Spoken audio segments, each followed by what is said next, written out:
So the West Indies have gone 1-0 down in their three-match T20 series against New Zealand. They lost the opening game at Eden Park in Auckland by 5 wickets on the Duckworth-Lewis method. Captain Kieran Pollard produced his highest T20 international score, but that could not trump Lockie Ferguson's man-of-the-match effort with the ball.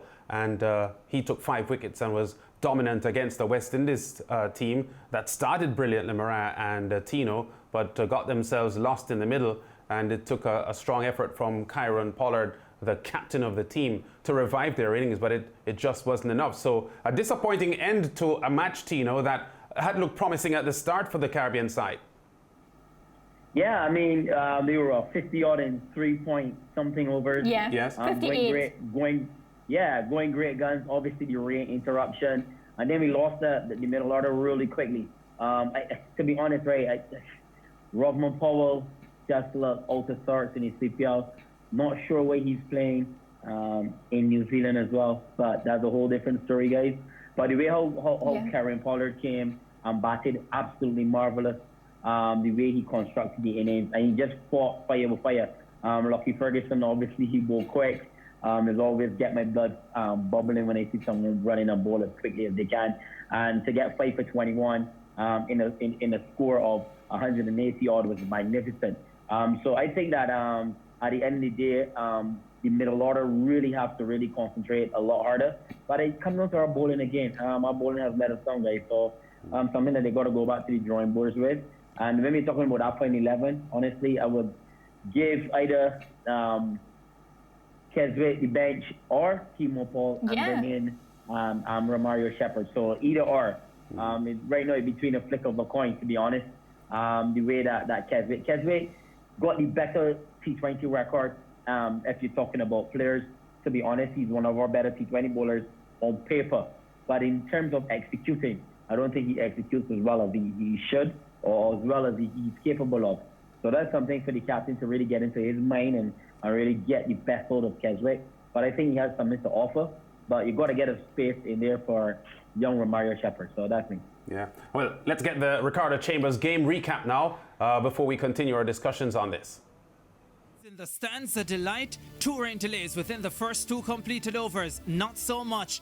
West Indies centre-back Brandon King and Andre Fletcher always on the attack. It's cut up and over. No, short. It's gone high. It's gone high, but it's gone long. It's up in the top tier. A flying start for the Caribbean men, reaching 58 without loss inside 4 overs. But then wickets started to tumble. Andre Fletcher with 34 from 14, the first to go. And then It's gone. Hetmeyer, King, Rovman Powell and Nicholas Pooran all gone with just 1 run added. The wind is at that stage stuttering at 59 for 5. Captain Kieran Pollard came in. It wasn't always convincing, but he and Fabian Allen resurrected the innings amid a 3rd stoppage for rain. Allen sneaking his way to 30 from 21 deliveries. Lockie Ferguson proving his undoing. Finger goes up. Then Timo Paul became a milestone scalp. And a 5-wicket haul for Lockie Ferguson. Career best figures for the New Zealand quick, a career best knock for Pollard as well. His late hitting taking him to 75 not out from 37 deliveries and propelling the Windies to a challenging 180 for 7 from their 16 overs. Set to revise the target of 176 to win, the home side are quickly on the back foot. Army salute for none other than Sheldon Cottrell. Back to his mates on the camp in Kingston, Jamaica. Pace was the order of the day, and Shane Thomas quickly got into the act with 2 wickets. Go. Played on. 3 for 62 at that stage, quickly became 4 for 63 when the veteran Ross Taylor was run out. West Indies at that stage seemingly in command, but New Zealand kept scoring quickly and the momentum quickly shifted. A 77-run 5th wicket stand between South African-born debutant Devon Conway with 41 and Jimmy Neesham 48 not out from 24 balls, taking them close to the target. Neesham getting help from Mitchell Santner, 31 from 18, finishing it with a 6. New Zealand fans happy as they clinched victory by 5 wickets with 4 deliveries to spare. It does it, and New Zealand get home in the final over to win this first T20 match between New Zealand and the West Indies. So, handsome victory for the home team there in the opening T20 International, the second to be played Caribbean time, 8 o'clock, 9 o'clock Eastern Caribbean on Saturday night. That's going to be a day fixture. This match last night was a night match, so that's why it started in the wee hours of this morning. We are now joined by regional cricket umpire Chris Taylor. Plus, of course, we do have former West Indies fast bowler Tina Best still on the line talking to us. Chris, welcome to the SportsMax Zone. First T20 International for the Windies since March of this year, but many of them were pretty active in the IPL. Your quick assessment of what happened in this opening game last night? Yeah, I thought the opening comments from you guys kind of summed it up quite a bit. Good afternoon to all you three as well, and all the listeners. But I think that the West Indies, there are some good pointers as well. I guess the guys who would have played in the IPL obviously benefiting from match practice. And I think, for example, the names like Kemo Paul, and maybe a couple of the others, Fabian Allen, for example, probably suffering from a lack of match practice, and it showed in Kemo Paul's bowling and Fabian Allen when he came to the crease to bat and when he bowled as well. But you can look at the players like Sheldon Cottrell, Pollard, you look at Ferguson, you look at some of these players, and you realize what the benefit was for them playing in the IPL and so on, and getting that match practice under the belt. I thought, as Tino said, it was a great start for the West Indies, getting off to 58 off of just under 4 overs. But again, losing our way in the middle order. And I agree with him that Rovman Powell has been badly out of form. It's kind of shocking that Rovman Powell is there, and yet the West Indies captain of the longer version isn't, in terms of that format. And I think that he would probably have made a better place in that team.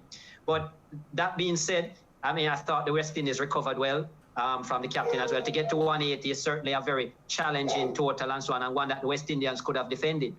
But as we said, inconsistent bowling, throughout the 20 overs, and I think that cost them, a.k.a. Kemo Paul. I thought Fabian Allen up front just didn't get his line right. And even though there were some good spells by maybe the captain and Sheldon Cottrell, within those early overs, I think that, it kind of inconsistency overall made us fall short. Yeah. Comprehending the Duckworth-Lewis system, Chris, has always been something taxing for cricket fans. But could you shed some light just quickly on a revised target, which is less than the batting team, 16 overs. West Indies batted 16 overs, and a revised target of the same 16 overs required New Zealand to score fewer runs. What's the concept behind that?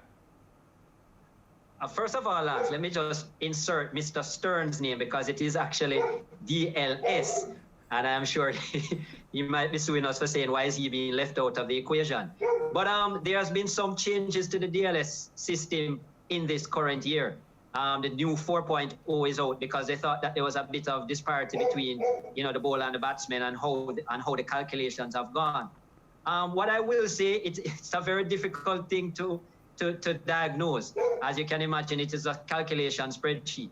But I would think that the reduced power play overs for New Zealand is what resulted in that target being reduced to 176 from 180. I think had the power play overs probably remained the same, because as you know, generally the total tends to be more for the team batting second, because just due to the fact that the first team would not have known that the overs would have been reduced. But I think in this scenario, the fact that New Zealand were reduced to 5 power play overs had some bearing on the calculation. All right, Tino, a tough result for the West Indies team. As we said, we established at the top of the show that they had looked so promising at the start of the game. How confident are you that they can reverse the result Saturday night our time? I just want to talk about the Duckworth-Lewis quickly. I think it just is thrown away. The waste of time, I just can't, in my mind, the life of me, can't get it on this time. But yeah, I think the West Indies just need to concentrate harder on executing. I think with a guy like Kemo Paul and stuff, with so many, he's a thinker, and that is good, because as a T20 player, you got to think on your feet. But sometimes you can overthink as well. And I think today was one of those days he bowled the balls and he was just overly sharp. And I do understand what Chris is talking about in terms of match practice as well. But you're a professional cricketer, brother. So that match practice thing no good for me. You got to hit the ground running. That's one. I owe two.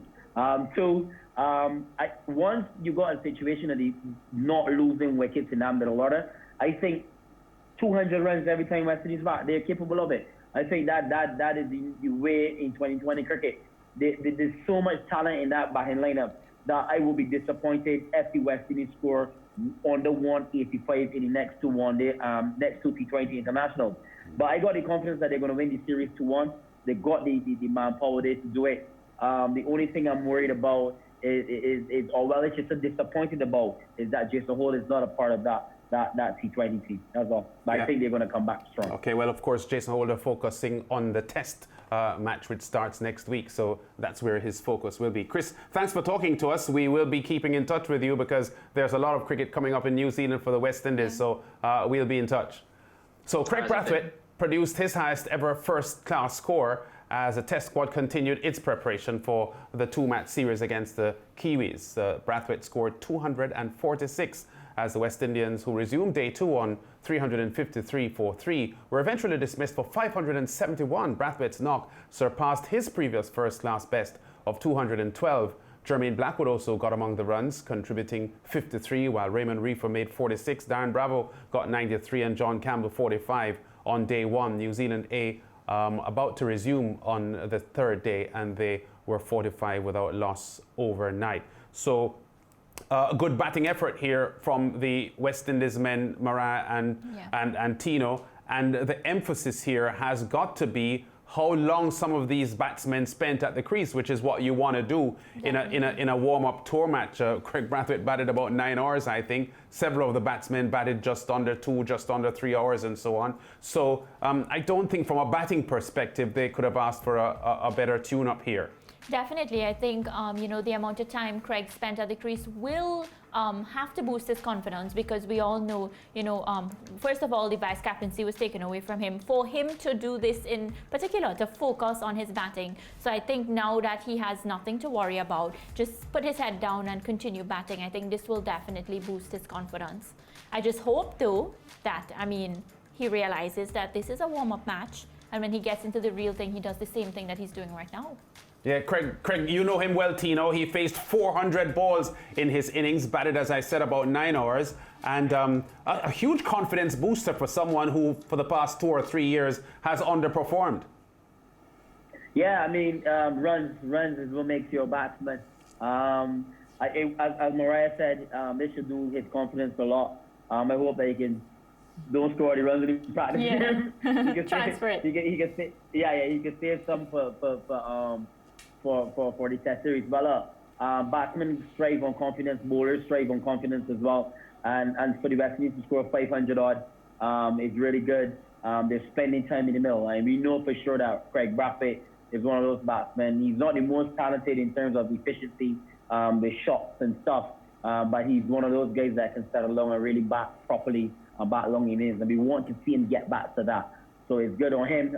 Good Darren Bravo is in good nick. So the batting, I'm not worried about it. Well, sorry, I'm worried about it. So I'm glad that they continue to do well in these practice games. So they're getting warm, Tino. They're getting warm. They're warming up. Yes, please. Yeah, man. Yeah. Okay. Well, we've just started day 3, and the New Zealand A team moving up now to 47 without loss from the overnight position of 45 without loss. Still a lot of cricket to discuss here. This big ODI series live on SportsMax between Australia and world number 2 India. We talk about that after the break.